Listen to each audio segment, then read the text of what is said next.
Well, we are in the northeastern part of the state, which has, as far as I can tell, the least amount of big hikes. I've definitely spent the absolute least amount of time here compared to the rest of the state, and we are exploring Old Furnace State Park.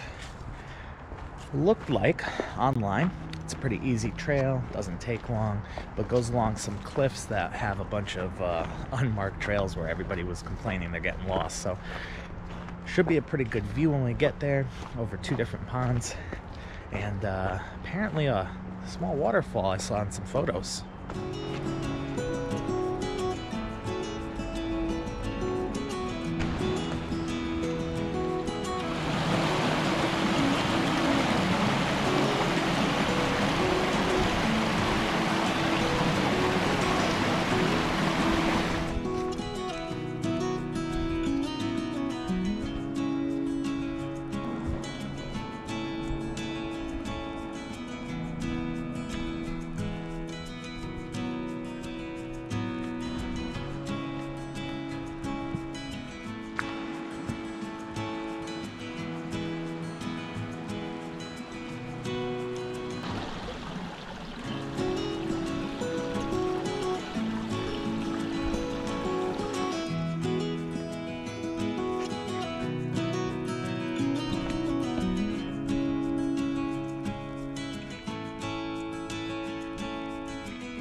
It wasn't a ton of elevation, but we've gotten to the top of what seems to be the ridge line here.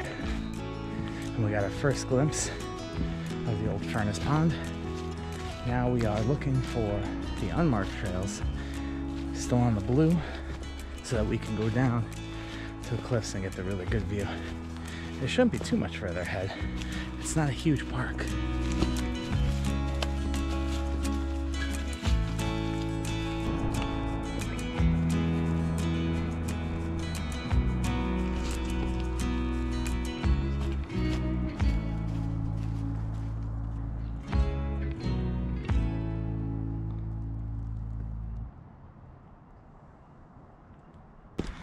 That's a nice view.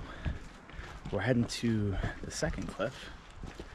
Should be a little bit higher, I think a little bit bigger, but all the trails along the cliffside are unmarked and, just roots and kind of loose. So, pretty sure I saw a video online of people climbing up this ravine here. Going down would be bad, but coming up it's actually not as bad as it looks until you get right here. There isn't an easy way to grab those trees and get up here, but one of the fun ways to climb up. Speaking of climbing, at the first cliff somebody was just taking their rope down, but they were climbing just the side of the cliff. This is definitely a cool place to do it. Small cliffs, but fun challenge.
If anyone knows what in the world that thing is, let me know.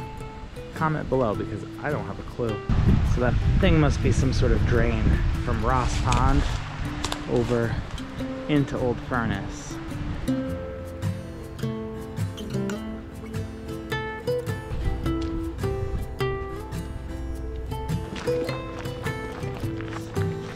Well, this part of the hike should be pretty easy. We're just on some, I don't know, gravel, loose rock. But a well-maintained trail along the other side of the pond.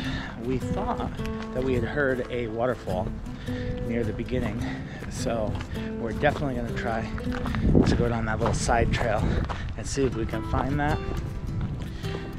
And the rest should be pretty flat. Oh, you can see all the cliffs from here.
There's like all these stone walls all over here. I wonder how long ago these were put in. Because it kind of looks like what you would expect in New England out of a like a foundation of a basement.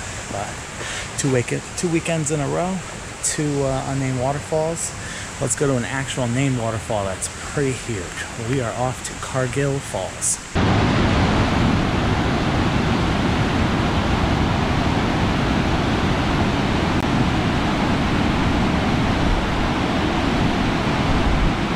So I think that was the first waterfall that either of us got actually sprayed by in Connecticut. Usually, you know, we get some tall ones, we get some multiple drops, but you know, nothing that's really like spraying. And probably maybe like Kent Falls would do it, but they have it off to the side and you can't really get below them, so there's no way to know. But in New York and Vermont and New Hampshire, we're always getting blasted by these big waterfalls, so it's pretty funny that one in Connecticut finally did it. Now, does it count because it's a dam? I think there's some you know, natural part of it, and I think it just became a bigger one when they built the dam.